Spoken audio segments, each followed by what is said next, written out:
Throughout the history of mankind, three little words have sent poets to the blank page, philosophers to the agora, and seekers to the oracles.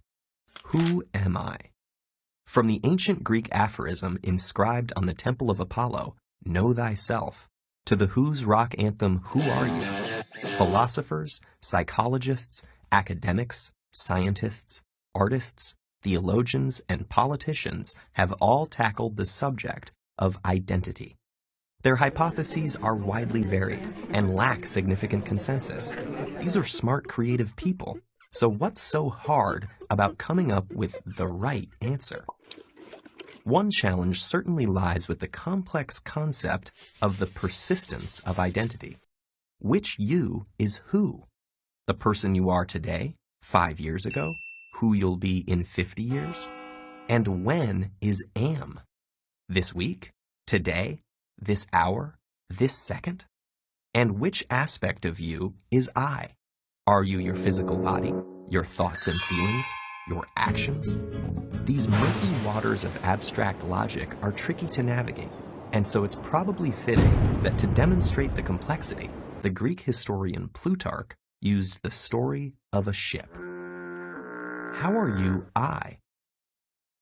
As the tale goes, Theseus, the mythical founder-king of Athens, single-handedly slayed the evil Minotaur at Crete, then returned home on a ship. To honor this heroic feat, for 1,000 years Athenians painstakingly maintained his ship in the harbor, and annually reenacted his voyage.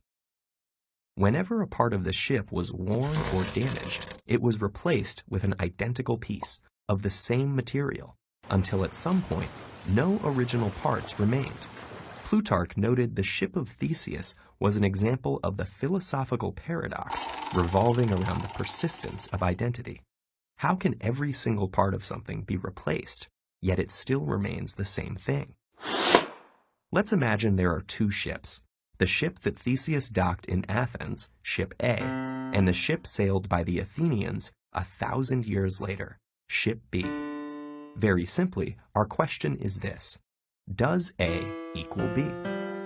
Some would say that for 1,000 years there has been only one ship of Theseus, and because the changes made to it happened gradually, it never at any point in time stopped being the legendary ship. Though they have absolutely no parts in common, the two ships are numerically identical, meaning one and the same, so A equals B. However, others could argue that Theseus never set foot on Ship B, and his presence on the ship is an essential qualitative property of the ship of Theseus. It cannot survive without him. So, though the two ships are numerically identical, they are not qualitatively identical. Thus, A does not equal B. But what happens when we consider this twist? What if, as each piece of the original ship was cast off, somebody collected them all and rebuilt the entire original ship? When it was finished, undeniably, two physical ships would exist, the one that's docked in Athens and the one in some guy's backyard. Each could lay claim to the title, the Ship of Theseus, but only one could actually be the real thing. So which one is it? And more importantly, what does this have to do with you? Like the ship of Theseus, you are a collection of constantly changing parts. Your physical body, mind, emotions, circumstances, and even your quirks, always changing, but still, in an amazing and sometimes illogical way, you stay the same too. This is one of the reasons that the question, who am I, is so complex. And in order to answer it, like so many great minds before you, you must be willing to dive into the bottomless ocean of philosophical paradox. Or maybe you could just answer, I am a legendary hero sailing a powerful ship on an epic journey. That could work too.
The challenge begins with how to pronounce his name.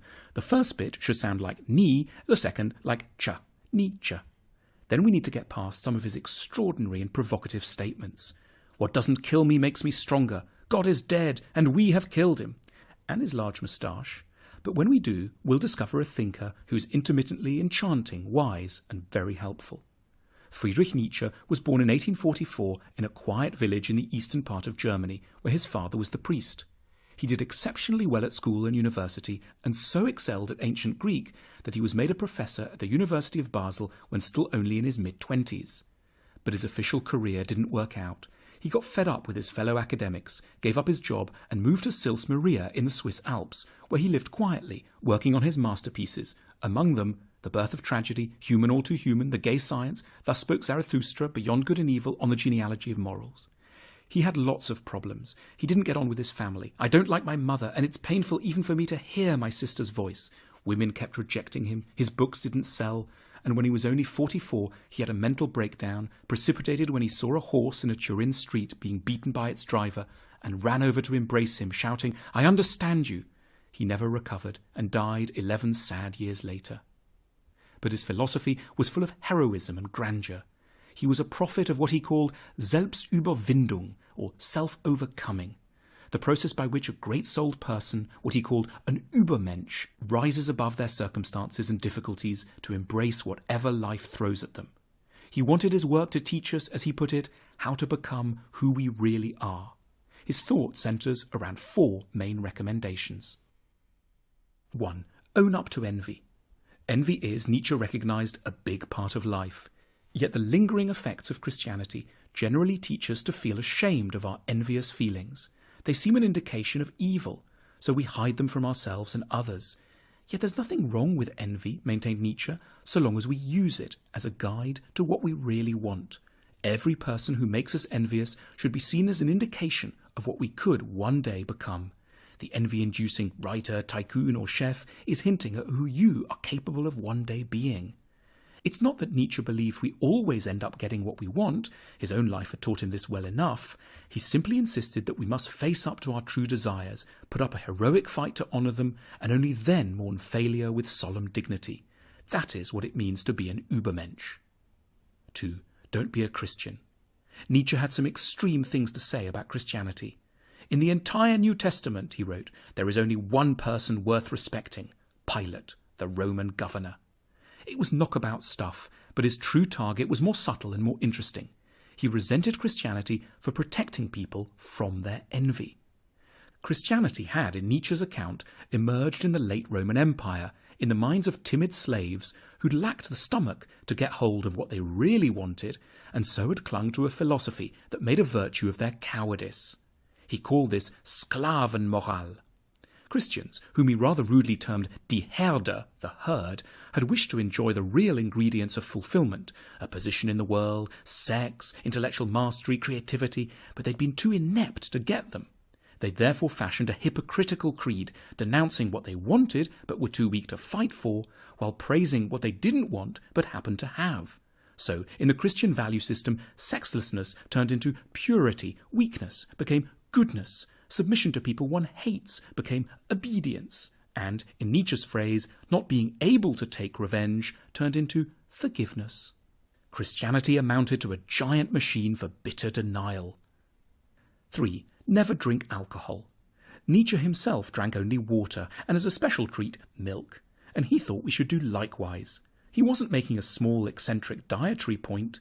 The idea went to the heart of his philosophy, as contained in his declaration, there have been 2 great narcotics in European civilization, Christianity and alcohol. He hated alcohol for the very same reasons that he scorned Christianity, because both numb pain, both reassure us that things are just fine as they are, sapping us of the will to change our lives for the better. A few drinks usher in a transient feeling of satisfaction that can get fatally in the way of taking the steps necessary to improve our lives. Nietzsche was obsessed with the awkward truth that getting really valuable things done hurts. How little you know of human happiness, you comfortable people, he wrote. The secret of a fulfilled life is live dangerously, build your cities on the slopes of Mount Vesuvius. 4. God is dead. Nietzsche's dramatic assertion that God is dead is not, as it's often taken to be, some kind of a celebratory statement. Despite his reservations about Christianity, Nietzsche didn't think that the end of belief was anything to cheer about. Religious beliefs were false, he knew, but he observed that they were very, very beneficial in the sense of helping us cope with the problems of life. Nietzsche felt that the gap left by religion should ideally be filled by culture. He meant philosophy, art, music, literature. Culture should replace scripture. However, Nietzsche was deeply suspicious of the way his own era was handling culture. He believed the universities were killing the humanities, turning them into dry academic exercises, rather than using them for what they were always meant to be, guides to life. He admired the way the Greeks had used tragic drama in a practical, therapeutic way, as an occasion for catharsis and moral education, and wished his own age to be comparably ambitious. He called for a reformation in which people, newly conscious of the crisis brought on by the end of faith, would fill the gaps created by the disappearance of religion with philosophy and art. Every era faces particular psychological challenges, thought Nietzsche, and it's the task of the philosopher to identify and help solve these. For Nietzsche, the 19th century was reeling under the impact of two developments, mass democracy and atheism. The first threatened to unleash torrents of undigested envy, the second to leave humans without guidance or morality. In relation to both challenges, Nietzsche remains our endearing, fascinating, often lovable and mustachioed guide.